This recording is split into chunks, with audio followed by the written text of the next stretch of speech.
The alarm screamed through the small ship, and Taman knew they were going to die. He gripped the armrests of his captain's chair as the vessel shuddered violently. Sparks flew from the control panel in front of him, and the acrid smell of burning circuits filled the air. Through the viewport, Jupiter's massive form loomed like a silent witness to their final moments. "Engine core breach in 3 minutes," Hana called out from the engineering station. Her voice was steady, but Taman could hear the fear underneath. "I cannot stop it." Taman looked at his crew. There were only 3 of them on this small survey ship. Hana, the engineer who could fix almost anything. Bora, the medic who always had a kind word. And himself, a captain who had led them into this death trap. The Velans were not warriors. They were explorers, scientists, peaceful beings who studied the stars. Their species had avoided conflict for thousands of years. They kept to themselves, rarely making contact with other species. This survey mission was supposed to be simple. Map the outer system, take readings, return home. Nothing dangerous. But the engine had failed. Not from any attack or collision. Just a random failure, the kind that should not happen but sometimes did. And now they were drifting near Jupiter, far from any Velan territory, with no hope of rescue. "Send the distress signal," Taman said quietly. "All frequencies." Bora worked the communications panel. "Sending now, Captain, but there is no one out here. We are too far from home. The nearest Velan ship is 3 weeks away."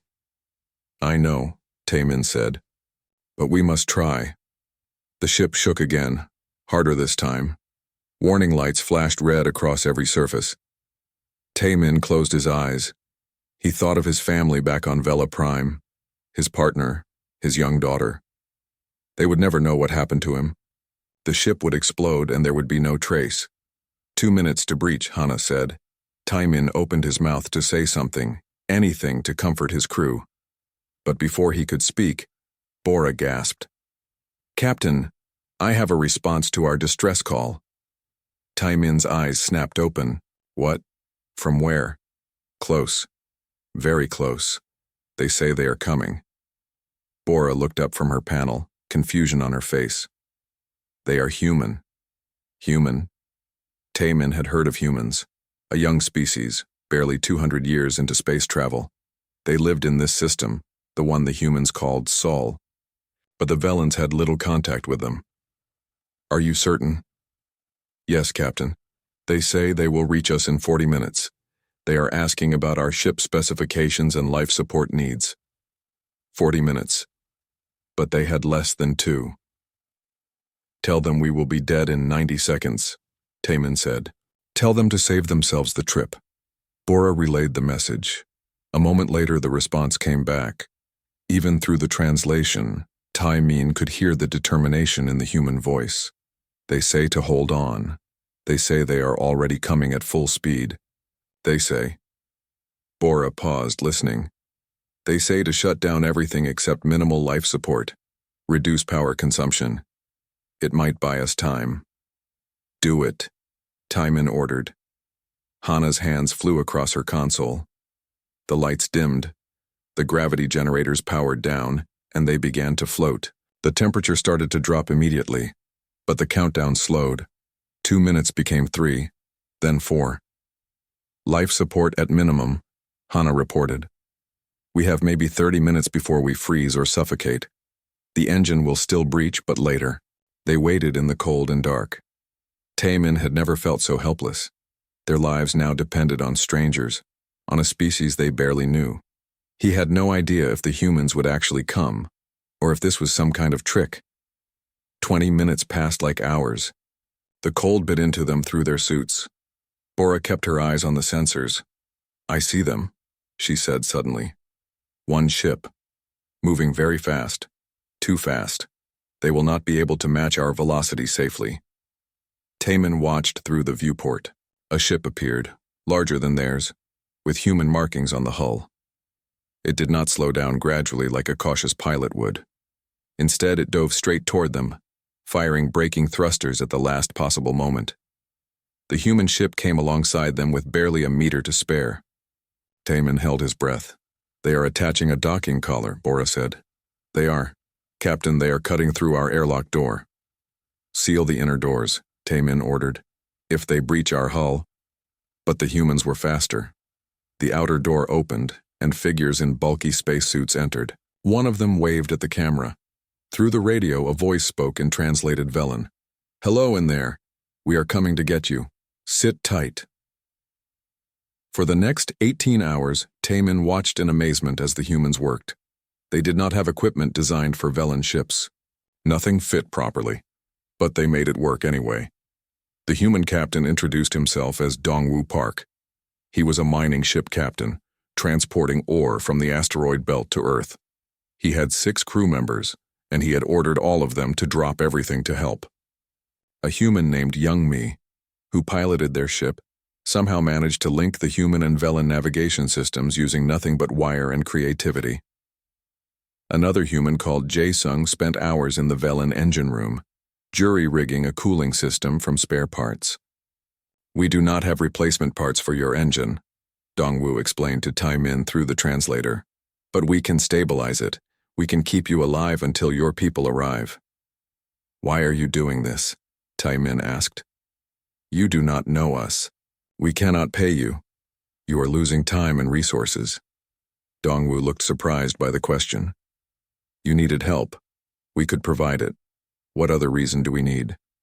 Taemin had no answer to that. In Velen space, everything was calculated. Resources were tracked. Debts were recorded. But these humans seemed to think none of that mattered. By the time the work was finished, the humans had used up a quarter of their oxygen reserves.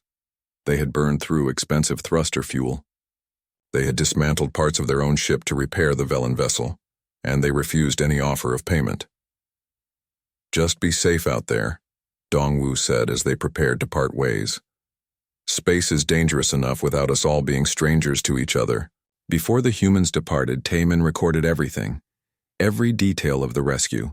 The names of the humans. The name of their ship. The Soul's Promise. The date. The location. Everything. In Velen culture, Taemin explained to Dongwoo, we have something called a debt of stars. When someone saves your life and asks for nothing, that debt can never be repaid. It can never be forgotten. I am recording this in our archives. My people will know what you did. Dongwoo smiled. No debt needed, friend. Just pass the kindness forward when you can. As the human ship pulled away and vanished into the dark, Hana stood beside Taemin. Captain, she said quietly, we are few and we are weak. But a Velen never forgets. Taemin nodded, still watching the empty space where the human ship had been. No, he agreed. We never do. He did not know it then, but those 18 hours would change the course of galactic history.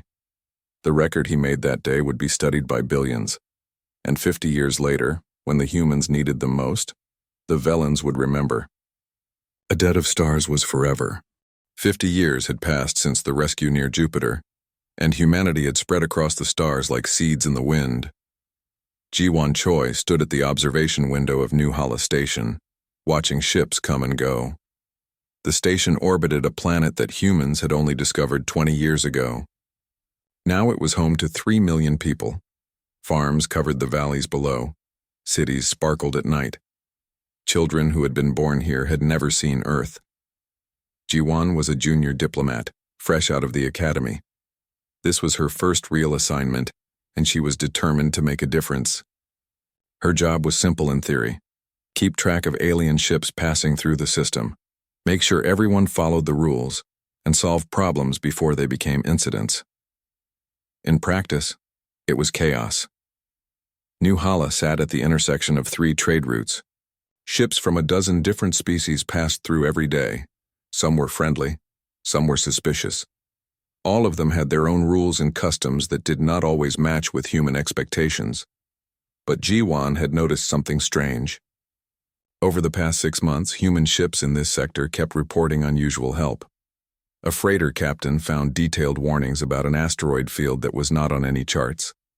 A colony ship received anonymous data about a stable planet when their original destination turned out to be unsuitable.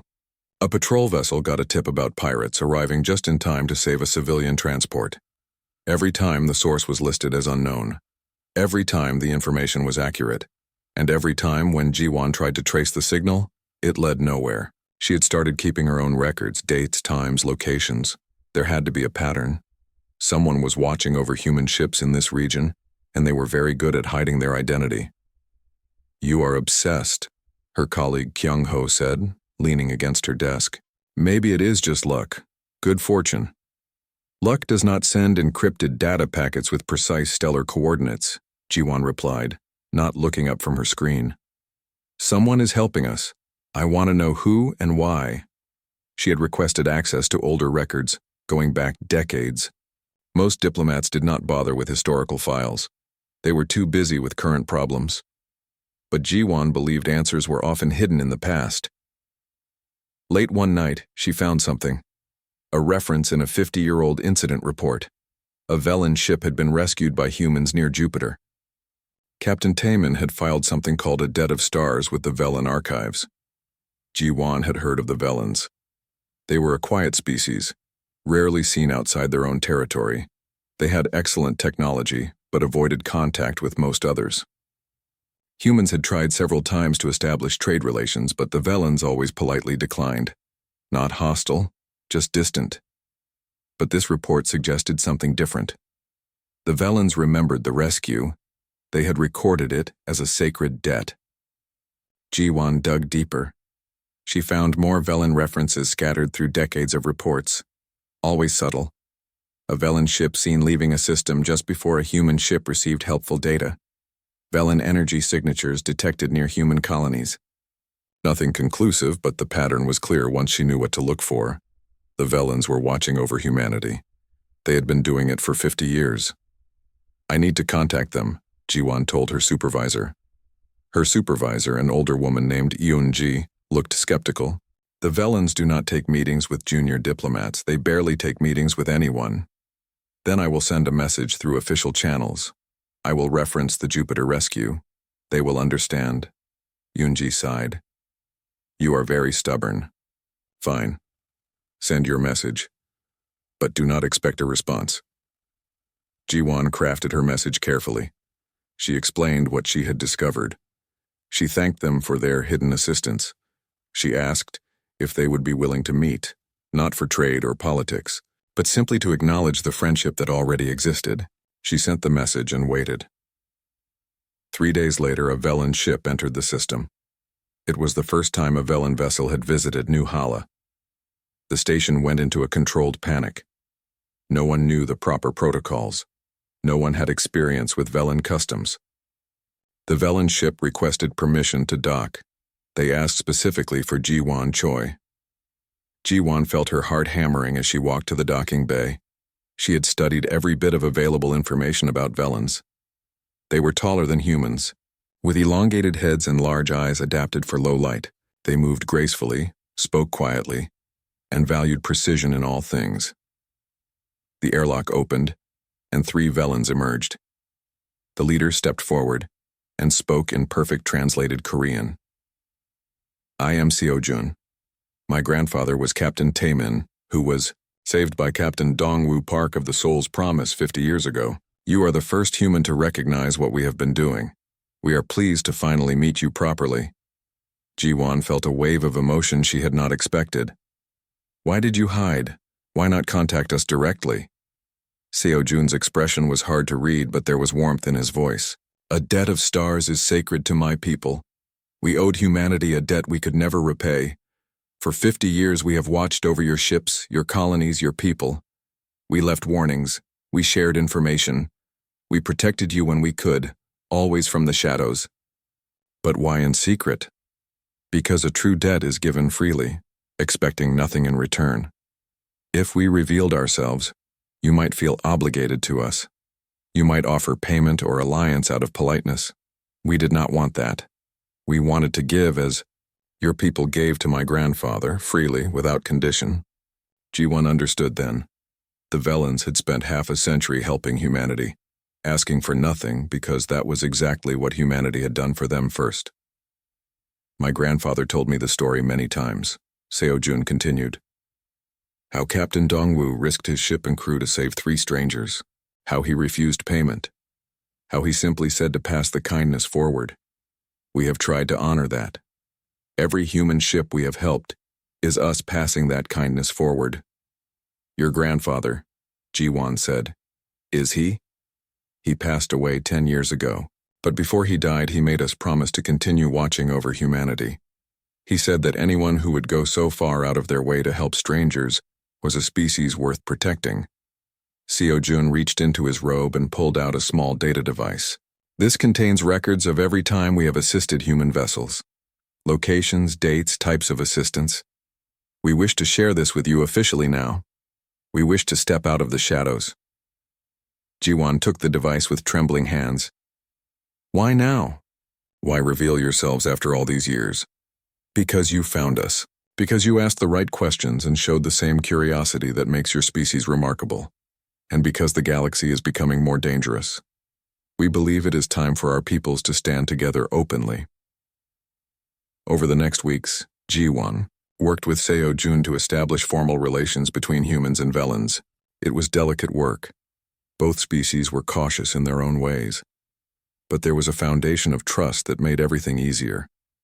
The Velans shared star charts that would save human explorers years of dangerous travel. Humans shared their rapid manufacturing techniques, which amazed the Velans. The Velans had superior sensors and computing power. Humans had creative problem-solving and adaptability. Together they complemented each other perfectly. News of the alliance spread across human space. People were fascinated by the story of the Jupiter rescue and the 50-year vigil that followed. Captain Dongwoo, now an old man living in retirement on Mars, was tracked down by reporters. He seemed embarrassed by all the attention. I just did what anyone should do, he said in an interview. They needed help. We helped. That is all. But Ji-won understood it was not that simple. In a galaxy where most species looked out only for themselves, where every action was calculated for advantage, humanity had done something different. They had helped without expectation. And the Velans had never forgotten. Standing at the observation window one evening watching a Velan ship dock beside a human freighter, Ji-won felt proud. Proud of her species. Proud of the Velans. Proud to be part of something larger than herself. Seo-jun came to stand beside her. Do you know what my grandfather said in his final message to our people? What did he say? He said that humanity proved something important. That kindness is not weakness. That honor matters more than profit. That the best investment any species can make is in friendship. Seo-jun looked at her. He was right. Your people saved 3 lives and asked nothing. Now our peoples will face the future together. That is not a bad return. Ji-won smiled. No, not bad at all. Neither of them knew that in just 4 years, that friendship would be tested in ways they could not imagine. Neither knew that humanity would have a chance to prove that they valued the Velans as much as the Velans valued them. But when that day came, humanity would not hesitate. Because they too understood something important. Debts of honor went both ways, and some things mattered more than calculations and cost. The first reports came in like whispers of a nightmare. A border colony had gone silent, then another, then 3 more in a single day. By the time anyone understood what was happening, 12 Velan worlds had been attacked by something the galaxy had not seen in centuries. The Kresh had returned. In the diplomatic center on New Hala, Ji-won watched the emergency broadcasts with growing horror. She had been promoted to senior diplomat in the 4 years since first contact with the Velans. Now she stood in a room full of officials from both species, and everyone looked terrified. The screens showed images from the attacks. The Kresh were insectoid, covered in dark chitin armor moving in swarms that blotted out the sky. They did not negotiate. They did not communicate. They simply consumed everything in their path. Worlds were stripped bare, populations destroyed, resources taken. How many ships do they have? Asked General Hyunwoo Nam, the human military commander present at the meeting. Thousands, replied Ambassador Seo-jun, his voice hollow. Maybe tens of thousands. They breed quickly. Each ship carries eggs that hatch into more warriors. They grow exponentially. What about the Velen defense fleet? Seo-jun looked down. We are not warriors. We have some defensive ships, but nothing compared to this. We are scientists, explorers. We have not fought a real war in 5,000 years. Ji-won felt cold. The Velens had spent 50 years protecting humanity. Now they faced extinction, and there was nothing they could do to save themselves. What about other species? Hyunwoo asked. Can anyone help? We have sent requests to everyone, Seo-jun said. Most species are withdrawing to their own territories. They say the crash cannot be stopped, only avoided. They suggest we evacuate what we can and flee. Flee where? Ji-won demanded. The crash will not stop. If they take Velen space, they will keep expanding. Eventually they will reach human space too. That is years away, another human official said nervously. We have time to prepare our own defenses. Seo-jun looked at the official with something like pity. Yes, you have time. You could use that time to prepare to defend yourselves. That would be the logical choice. The official seemed relieved, but Ji-won saw what Seo-jun was really saying. The Velens would die alone while humanity watched and prepared. It was the practical decision. The smart decision. It was also unthinkable. Before Ji-won could speak, the emergency channel crackled to life. The image that appeared was barely visible through static and smoke. It was Seo-jun's father, an elderly Velen who served on the Council of Vela Prime, their home world. My son, the old Velen said, I do not have much time. The Kresh are here. They have broken through our orbital defenses. They will be on the surface within hours. Seo-jun stepped closer to the screen, his hand reaching out as if he could touch his father. We are trying to organize help. There is no help coming, his father interrupted gently. We know this. The other species have made their choice. We do not blame them. The Kresh are too powerful. Father, please. We can evacuate. We can get you out. 3 billion people live on Vela Prime. There is no evacuation possible. We know we are going to die. The old Velen paused, and even through the poor connection, Ji-won could see tears in his large eyes. I wanted to say goodbye, and I wanted to send a message to our friends. The image shifted. The old Velen was recording a formal transmission now, speaking to the camera directly. To humanity. 50 years ago, you saved 3 Velens because it was the right thing to do. For 50 years, we tried to repay that debt. We watched over you. We protected you when we could. We tried to honor the kindness you showed us. His voice broke. We are going to die now. But we do not ask for revenge.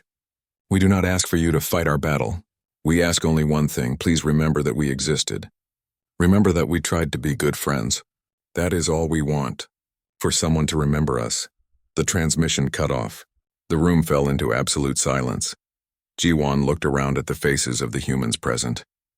She saw shock, horror, grief, and then slowly something else, something hard and determined.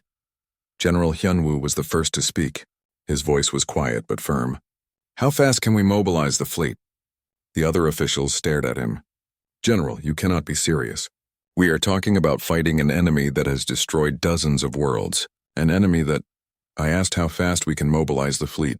3 days to gather what we have nearby. Maybe 2 weeks to pull ships from the outer colonies. But General, even with everything we have, we will be outnumbered 5-1. This is suicide. Hyunwoo looked at the blank screen where Seo-jun's father had been. 50 years ago, one of our ships saved 3 Velens because it was the right thing to do. 3 people. That one act of kindness led to 50 years of friendship. Now 3 billion Velens are going to die, and they are not even asking us to help. They are just asking us to remember them. He turned to face the room. I will not let that be humanity's legacy. I will not stand by and watch our friends die. It is not logical, someone protested. We need to think about our own survival. Then think about this, Hyunwoo said. If we abandon the Velens now, what does that say about us? What kind of species are we if we only help when it is convenient, when it is safe? He shook his head. I joined the military to protect people. Not just human people, people. And the Velens are our friends. That means something, Ji-won found her voice. I agree with the general. We have to try. You are both being emotional, the nervous official said. This is not a decision we can make lightly. Then let Earth decide, Hyunwoo said. Let all the colonies decide. Send the message. Tell them what is happening. Tell them what the Velen said, and let every human see what we are made of. The message went out on every channel. Seojun's father's plea was broadcast across human space. Within hours, responses started flooding in, from Earth. Mobilize everything. The home fleet is coming, from Mars. Our defense force is ready. Send coordinates. From the Titan colonies, we have 30 warships. They are yours. From New Hala, every ship that can carry weapons is volunteering. From the asteroid miners, we are not military, but we are coming anyway. It was the same everywhere. No debate, no hesitation. From the oldest colonies to the newest outposts, the response was universal. Humanity would not abandon its friends. In the diplomatic center, Seojun watched the responses come in. Tears ran down his face. I do not understand, he whispered. You will lose so many. This will cost you everything. Why? Jiwon put her hand on his shoulder. Because you would do the same for us. Because 50 years ago you learned what humanity was about. Now it is time for the galaxy to learn the same lesson. Admiral Hyunwoo stood and began issuing orders. I want every combat-capable ship gathered at Rally Point Delta. Pull ships from patrol duty, from escort missions, from everywhere. I want our best engineers designing weapons that can crack Kresh armor. I want our tacticians studying every piece of data we have about them. We have 2 weeks before we reach Vela Prime. That means 2 weeks to figure out how to win a battle we have no business fighting. Someone asked the question everyone was thinking. Admiral, what if we fail? What if we go to Vela Prime and we all die? Hyunwoo looked at the man steadily. Then we die defending our friends. I can think of worse legacies. He raised his voice so everyone could hear. 50 years ago, Captain Dongwoo Park of the Soul's Promise made a choice. He chose kindness over convenience. He chose to help strangers when he had nothing to gain. That choice changed everything. Now we face the same choice, and I say we choose the same way he did. We choose to be the kind of species that does not abandon its friends. No matter the cost. The room erupted in activity. Orders were given. Ships were called up. Humanity was going to war. Outside, Jiwon stood with Seojun, watching as the first human warships began to arrive at New Hala Station. Dozens of them, with more coming. We never asked for this, Seojun said quietly. I know, Jiwon replied. That is why we are coming. 3 billion Velans waited on Vela Prime, preparing to die. They did not know that help was coming. They did not know that an entire species had dropped everything to save them. They had only asked to be remembered. But humanity never forgot its friends. And they were about to remind the galaxy what that meant. The gathering of the fleet was like nothing humanity had ever done before. Ships came from everywhere. Military cruisers with their weapons ready. Colony defense boats that had never seen real combat. Corporate security vessels normally used to chase pirates. Even civilian freighters whose captains had welded guns to their hulls and volunteered for war. Admiral Hyunwoo Nam stood on the bridge of the flagship Incheon, watching as more ships dropped out of faster-than-light travel every few minutes. Each one added to the growing armada. His tactical officer, Commander Insu Kwan, kept updating the count. 3,047 ships now, Admiral. More still arriving, 3,000 ships. It sounded like a lot. It was the largest human fleet ever assembled. But the intelligence report said the Kresh had over 15,000 ships at Vela Prime. The math was simple and brutal. Humanity was going to be outnumbered 5-1. Status of the weapons research? Hyunwoo asked. Captain Soyeon Lee, his chief strategist, pulled up a holographic display. We have been working around the clock. The problem is Kresh bioarmor. It is designed to resist energy weapons. Our standard ship guns barely scratch it. What about kinetic weapons? Old-fashioned bullets and missiles? More effective, but still not enough. The Kresh shells are too thick. We need something that can pierce deep and spread damage inside their ships. A young engineer named Tae Hyun spoke up from his station. He looked exhausted, like he had not slept in days. Admiral, I might have something. It is not elegant, but it could work. Show me. Tae Hyun brought up his design. We take our mining charges, the ones we use to break up asteroids. We pack them into missiles with penetrating tips. The missile punches through the armor, then the charge explodes inside the ship. It should cause massive internal damage. Soyeon studied the design. It would work. But we do not have enough manufacturing capacity to build these for the entire fleet in 2 weeks. Then we share the design, Hyunwoo said. Open source. Send it to every ship. Let them build their own using whatever materials they have. We do not need perfection. We need volume. Insu looked doubtful. That is not standard military procedure. We will have 1,000 different versions of the weapon, all with different specifications. Good, Hyunwoo replied. Let every crew innovate. Maybe someone will find an improvement we have not thought of. This is what humans do. We adapt, we improvise. We share information freely and build on each other's ideas. The design went out across the fleet. Within hours, ships were fabricating the new weapons. Engineers from different vessels were talking to each other, sharing modifications and improvements. A mining ship captain figured out how to make the explosive charge more powerful. A colony defense boat found a way to make the missiles faster. A corporate engineer improved the penetrating tip. Every improvement was shared with everyone. No secrets, no proprietary technology. Just humans working together to solve a problem. The alien observers who monitored human space were baffled. Their reports back to their governments were full of confusion. The humans are sharing military technology freely. They are not keeping anything secret from each other. This makes no sense, but to the humans it made perfect sense. They were all going to the same battle. They all needed each other to survive. Keeping secrets would only get people killed. Hyunwoo spent every day walking the virtual corridors of the fleet through video calls, talking to captains. Some were professional military like himself. Many were not. There was a freighter captain named Daejung who normally hauled grain between colonies. A mining supervisor called Won-shik whose crew had volunteered their whole ship. A young pilot named Subin fresh out of the academy on her first assignment. I am scared, Subin admitted during one call. I have never even fired a weapon in combat. I do not know if I can do this. None of us really know, Hyunwoo told her honestly. I have been in combat before, but never anything like this. We are all scared. But we are going anyway because it matters. Because those are our friends who are dying. Being afraid and going anyway? That is what courage is. Not everyone was supportive. Some governments tried to recall their ships. Some captains argued that this was suicide. A few ships turned back. But for every ship that left, 2 more arrived. The fleet kept growing. Ji-won Choi traveled with the fleet on one of the diplomatic vessels. She spent her time coordinating with the Velen liaisons. Seo-jun was with her and he seemed overwhelmed by what humanity was doing. I have been monitoring communications between other species, Seo-jun told her one evening. They think you are insane. They cannot understand why you would do this. What do they say? That you are throwing away lives for nothing.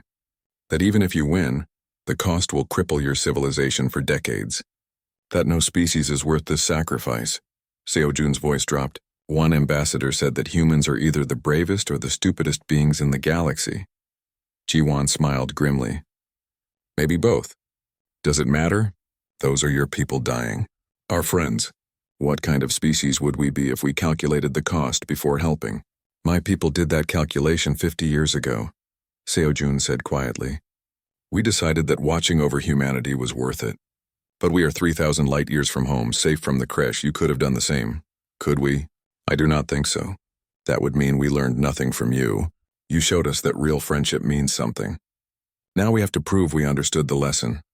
As the fleet traveled toward Vela Prime, training exercises ran constantly. So-yeon organized tactical simulations, throwing every scenario she could imagine at the captains. They practiced coordination, communication under fire, emergency maneuvers.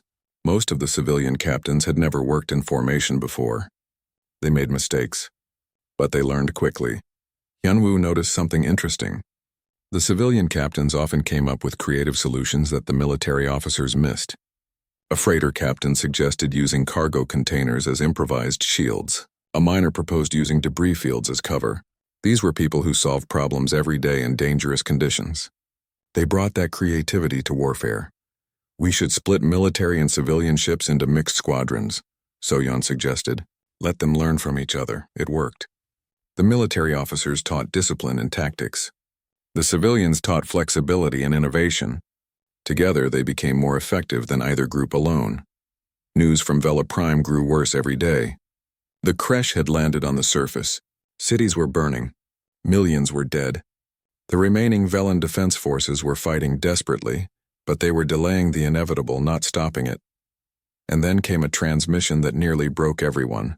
A young Velen child appeared on screen, speaking into a camera in a shelter deep underground.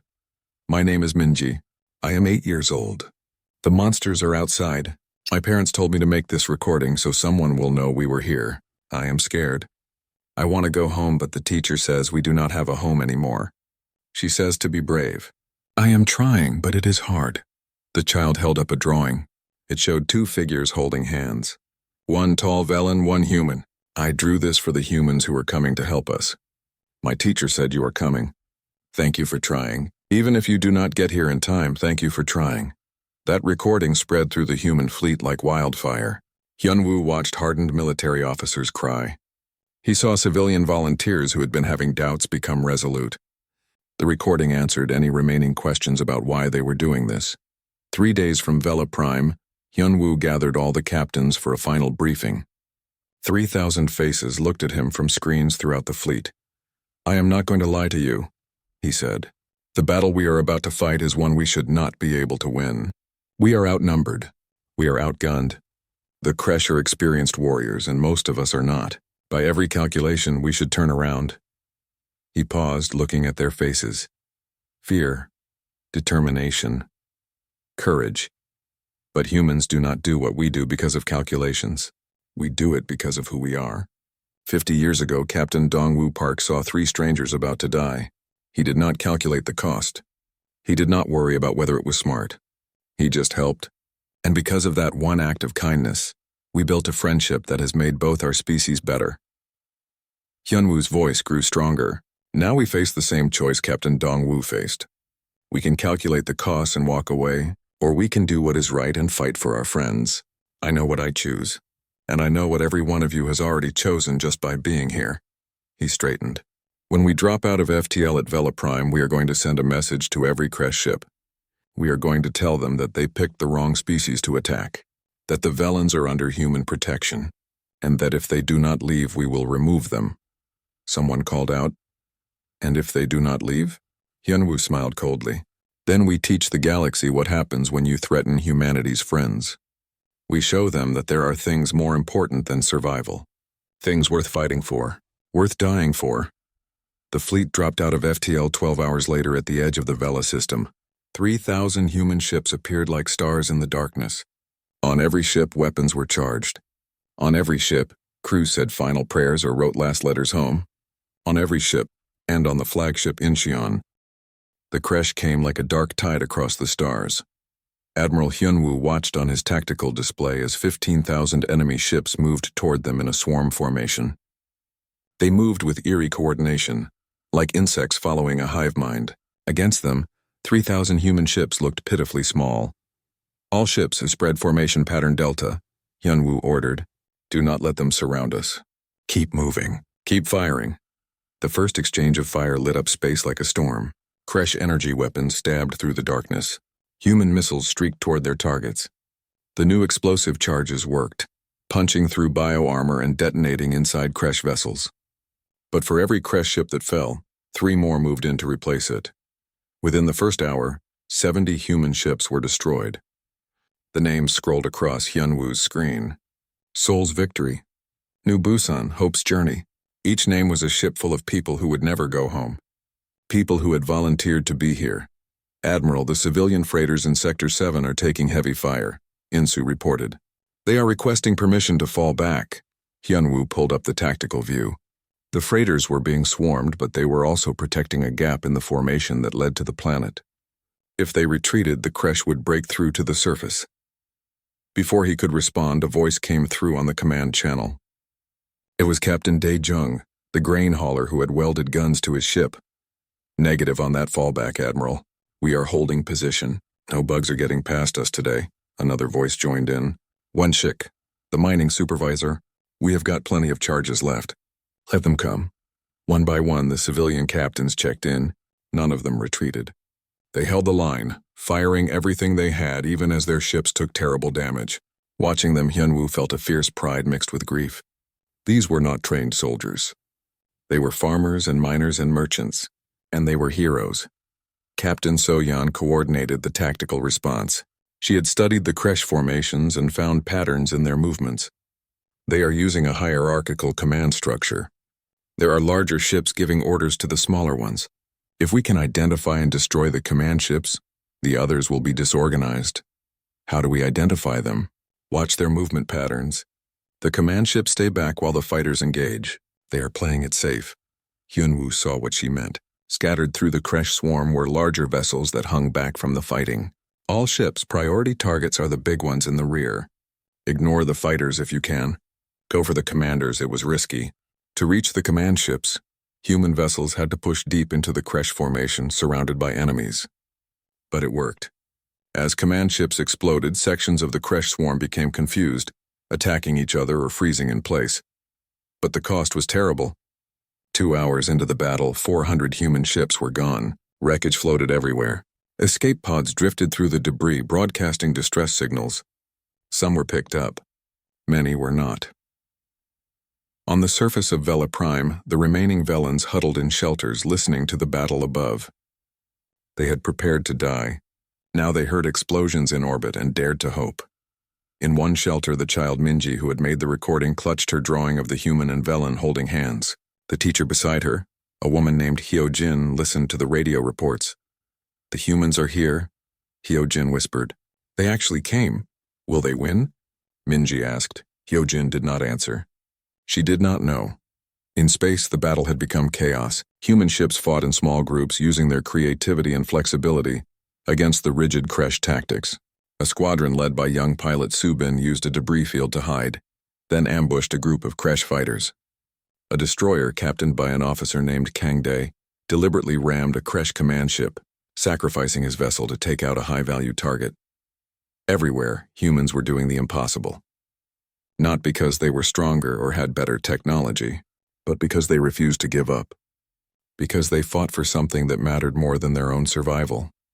6 hours into the battle, the tide began to turn. The crash had lost too many command ships. Their formation was breaking down. The swarm was becoming a mob, and mobs could be beaten. "All ships, full offensive," Hyunwoo ordered. "Push them back. Drive them away from the planet." The human fleet surged forward. Every remaining ship, from military cruisers to damaged freighters, advanced together. The crash, for the first time, hesitated. These creatures that had destroyed dozens of civilizations were facing an enemy that simply would not break. Hyunwoo allowed himself a moment of hope. They might actually win this. Then the sensor screamed an alert. A massive crash mothership was emerging from behind the planet. It was 10 times larger than anything else in the battle, bristling with weapons. This was what the crash had been protecting. This was their real weapon. "Admiral, that thing could destroy our entire remaining fleet," Soyeon said quietly. Hyunwoo looked at the tactical display. They had maybe 1,000 ships left in fighting condition. The mothership alone outgunned all of them combined. And they were exhausted, low on ammunition, damaged. But around the fleet, the Velans were watching. 3 billion people who had given up hope, who had resigned themselves to death, now dared to believe they might live. Hyunwoo thought of Minji and her drawing. He thought of Seojun's father, who had asked only to be remembered. He thought of Captain Dongwoo, who 50 years ago had decided that helping strangers was worth any cost. "All remaining ships," Hyunwoo said slowly, "form up on me. We are taking that thing down." "Admiral, that is suicide," Insu protested. "I know, but if we do not stop it, everyone on that planet dies. After everything we have sacrificed today, I am not letting that happen. Anyone who wants to leave, no judgment. But I am going in." Not a single ship broke formation. Every remaining captain acknowledged the order. They knew what it meant. They were choosing certain death to save lives they would never meet, on a planet most of them had never visited, for a species they barely knew. "It has been an honor serving with you all," Hyunwoo said. "Let us show them what humanity is made of." The human fleet charged the mothership. It was not a tactical maneuver. It was a desperate final assault. Human ships fired everything they had left, then kept going, ramming into the massive vessel when their weapons ran dry. The mothership's weapons tore through ship after ship. The names kept scrolling on Hyunwoo's screen. Brave people dying to protect others. Captain Daejung's freighter crashed into the mothership's side, its explosive cargo detonating like a star. One Shik's mining vessel rammed into a weapon battery, silencing it. Subin's fighter made it through the defenses to strike at what looked like a critical system. Hyunwoo's own ship was dying around him. Fires burned on multiple decks. Systems were failing. But still they pushed forward. Then something unexpected happened. The crash fleet, seeing their mothership under assault, began to retreat. Without their command structure and now facing the potential loss of their most powerful vessel, their survival instinct overcame their aggression. They fled. Admiral, they are running, Insu said, disbelief in his voice. The Kresh are actually running away. The mothership, badly damaged and listing, also turned to retreat. It limped away, trailing debris, its escort ships gathering around it protectively. Space fell silent except for the crackle of fires and distress signals. Hyun-woo slumped in his chair. Get me a count. How many ships do we have left? The answer came back after a long moment. 423 ships still capable of operation. Another 200 heavily damaged but salvageable, out of 3,000. Over 2,000 ships destroyed. Over 200,000 people dead. But Vela Prime was saved. The days and weeks that followed were a blur of rescue operations and rebuilding. Human ships searched through the debris fields for survivors. The Velans emerged from their shelters, looking up at skies that were clear of enemy ships. Medical teams from both species worked together, treating the wounded. On the surface of Vela Prime, a memorial was planned, the largest in Velan history, a monument to honor the fallen humans who had crossed the stars to save strangers. 6 months after the battle, the dedication ceremony was held. Humans and Velans stood together before a massive statue showing Captain Taemin shaking hands with Captain Dongwoo. Around the base were the names of every ship lost in the battle and every person who had died. Ji-won stood beside Seo-jun, both of them in formal dress. The crowd stretched as far as she could see. Felons who owed their lives to human sacrifice. Humans who had lost friends and family, all of them together united by grief and gratitude. The Velan leader, a woman named Min Seo, spoke to the crowd. Her voice was transmitted across both human and Velan space. 50 years ago, a human ship saved 3 Velans and asked for nothing in return. We called it a debt of stars, a debt that could never be repaid. For 50 years, we tried to honor that debt by watching over humanity in secret. But humanity taught us something we had not truly understood. They taught us that friendship is not about debts. It is about showing up when you are needed, regardless of the cost. Minseo's voice grew stronger. Today we remember the 200,000 humans who died defending our world. They came knowing they might not survive. They came anyway.